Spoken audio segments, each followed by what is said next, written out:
पिछाड़ी युगधारा। भारत माता की मंच पर विराजमान महानुभावों અને અમારી હીરાપુરાની રાષ્ટ્રપ્રેમી જનતાને મારા નમસ્કાર।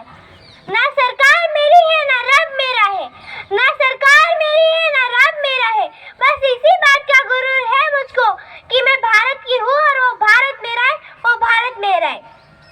आज 26મી જાન્યુઆરી ભારતીય પ્રજાના ભાગમાં આવેલી સાચી સત્તાની સત્તા આપણાને રાતોરાત નથી મળી, તે કોઈની આપેલી ભીખ નથી। આના માટે આપણે અનેક ક્રાંતિકારીઓએ પોતાનું લોહી રેડીને આ ધરતી માતાની કેસરવાણી કરી છે, તેના સ્વતંત્રના મીઠા પર છાકી શકે છે। આઝાદીનો સાચો મતલબ એ સમજી શકે જેને ગુલામી ભોગવી હોય। આપણે નસીબદાર છીએ કે આપણે સ્વતંત્ર ભારતમાં જન્મ લીધો। આમ તો આઝાદીની શરૂઆત 1857માં શરૂ થઈ ગઈ હતી, પરંતુ વટવૃક્ષ બનીને આપણાને 1947માં આઝાદી મળી। પ્રાચીન, મધ્યકાલીન અને અર્વાચીન ભારતના ઉદાહરણોથી સ્પષ્ટ કરવા માંગીશ। જ્યારે આપણે ફિરંગીઓના ટોળામાં ફસાઈ ગયા હતા ત્યારે રંગ दे बसंती चोलों के एक नारे में तोलों के तोले उमले आते थे, तब सब लोग मर जाते थे, मिट जाते थे, फांसी चढ़ जाते थे, परंतु अपनी देशभक्ति साबित कर रहे होते थे, क्योंकि वो उस दौर की देशभक्ति की कसौटी थी। उसके बाद 62, 65 और 71 में अपना सुहाग गंवा देने वाली औरत घर के हालातों से हो जाया करते थे कि प्यार भी भरपूर गया, मांग का सिंदूर गया, नन्हे नन्हे हालों की लंगोटियां चली गई, छोटे छोटे बच्चों की चोटियां चली गई, और आपकी लड़ाई आज में मरे साहब, परंतु हमारे घर की तो रोटियां चली गई, हमारे घर की तो रोटियां चली। बाप की कमाई गई, भाई की बधाई गई, एक बड़ा विस्फोट हुआ कि सारे घर की तो बोटियां चली गई, सारे घर की तो बोटियां चली गई।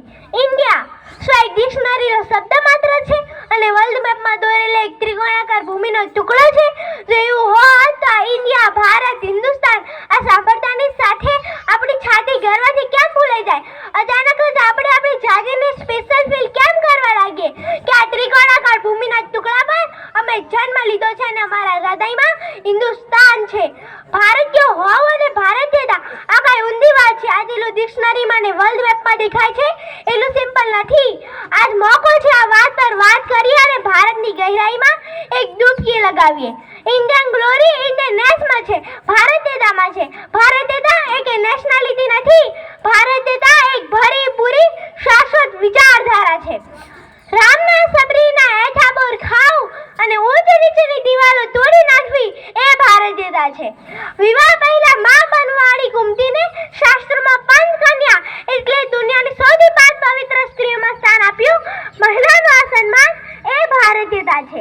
ગાંધારી શ્રી કૃષ્ણને એના વંશની સાથે પસંદીદા મૃત્યુ થયો શ્રાપ આપ્યો।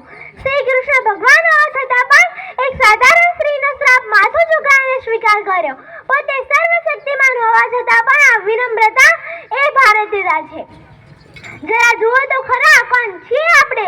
જેને બાળ ભેટીને ધરતીમાંથી ધારા નીકાળતા હતા એ પણ આપણે જ છીએ। આપણે એ જ છીએ જેને એક આંગળી પર ગોવર્ધન ઉપાડતા હતા।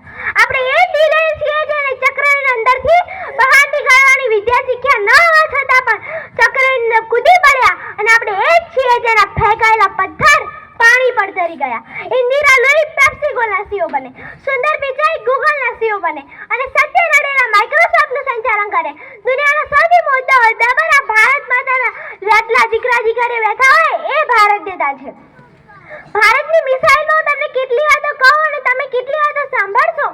સરહદ પર કોઈ માનો દીકરો શહીદ થાય અને એનું પાર્થિવ શરીર તિરંગામાં લપાટીને આવે અને માં એના બીજા દીકરાને આંખના ઇશારે સમજાવતી હોય કે નથી જાણ્યું અમારે પાંચ શ્રી આફત ખડી છે, ખબર છે એટલી કે માની હાકલ પડી છે।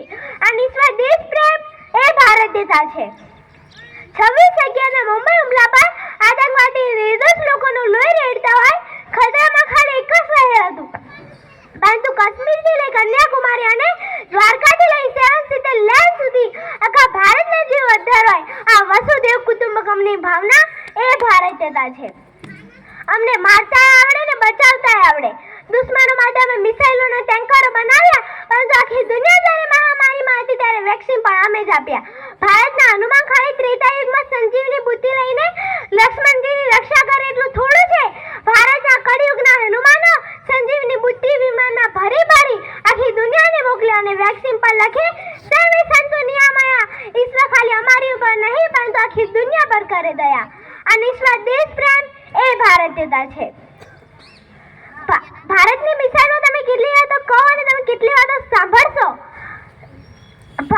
મારી પ્રાર્થના છે કે આપણી નસોમાં ખાલી લોહી નહીં પરંતુ ગંગા જમનાના નીર વહે અને આપણી ભારતીયતા સદાય અમર રહે પરંતુ આ ભારતીયતા અને આ ભવ્ય ભાષા વચ્ચે અખંડ રાખવા માટે એની રક્ષા કરવી મારી અને તમારી સૌની નૈતિક ફરજ છે આ જ્યારે દેશ માટે ખતરારૂપ બાબતોમાં દેશમાંથી એકજૂથ થઈ ચિંતન અને મનનની જરૂર છે જેના કારણે આપણે સલામત છીએ એમને પ્રોત્સાહન આપી સન્માનની જરૂર છે અત્યારે દેશ માટે ખતરારૂપ બાબતોમાં દેશમાંથી એકજૂથ થઈ ચિંતન અને મનનની જરૂર છે સૈનિકોની આંગળી બંદૂકની ટ્રિગર પર છે એટલે ખુલ્લી હવા લઈ શકીએ છીએ ભારતના જવાન -40 ડિગ્રી તાપમાનમાં રણમાં ભઠ્ઠીમાં શેકાઈ રહ્યા છે ત્યારે મોટા મોટા બહુમાળી મકાનોમાં સેન્ટરીસીમાં દેશભક્તિની વાતો કરી રહ્યા છે આ બધું ત્યારે શક્ય છે જ્યારે ભારત માતા રાજ્ય સીમાડા સાચવીને બેઠા છે ભારત માતા આટલા આતંકવાદી ઘૂસપેઠ અને ગદ્દારોથી મરી રહ્યા છે ત્યારે જે અન્યનો વિદ્યાર્થી સ્ટેટમેન્ટ આપે છે કે અફજલ હમ શર્મિંદા હૈ ભારત के टुकड़े होंगे ત્યારે લોહી ઉકળી જાય કે આવું કહીના સરેઆમ બહાર કેમ ફરે છે